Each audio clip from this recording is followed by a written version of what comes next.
to read this poem. I'd like to share with the audience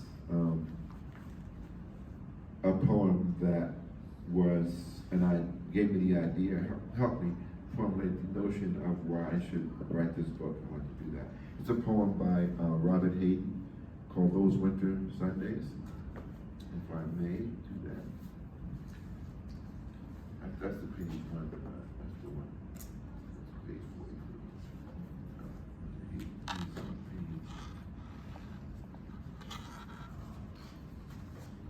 43. Yeah, this book, page 41. Those Winter Sundays. Sundays too, my father got up early and put his clothes on in the blue-black cold.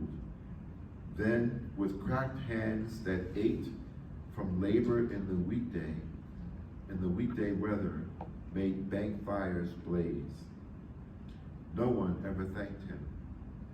I'd wake up and hear the cold splintering, breaking.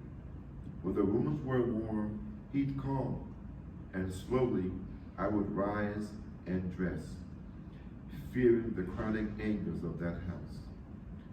Speaking indifferently to him who had driven out the cold and polished my good shoes as well. What did I know?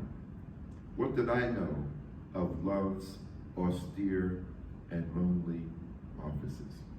So that's the poem that made me think of what my mother did for us when we were little, and did, just like the writer narrator of this poem said, didn't think anything of it, took it for granted. That this is what parents do. All right, so then this is what I wrote. On cold winter school mornings, my mother would get up an hour or so before anyone else and light the stove so the kitchen would be warm for breakfast.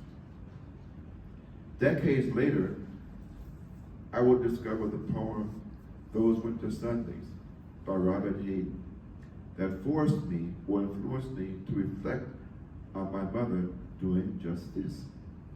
She would also heat a kettle of water so Melvin, my younger brother, and I could wash our faces and hands before we got dressed. We did not have pajamas. I thought that clothing item was for worn by white people on television and in the movies. So it did not take us long, 5 minutes max, to perform this task. Neither did it take us very long to get dressed in the mornings.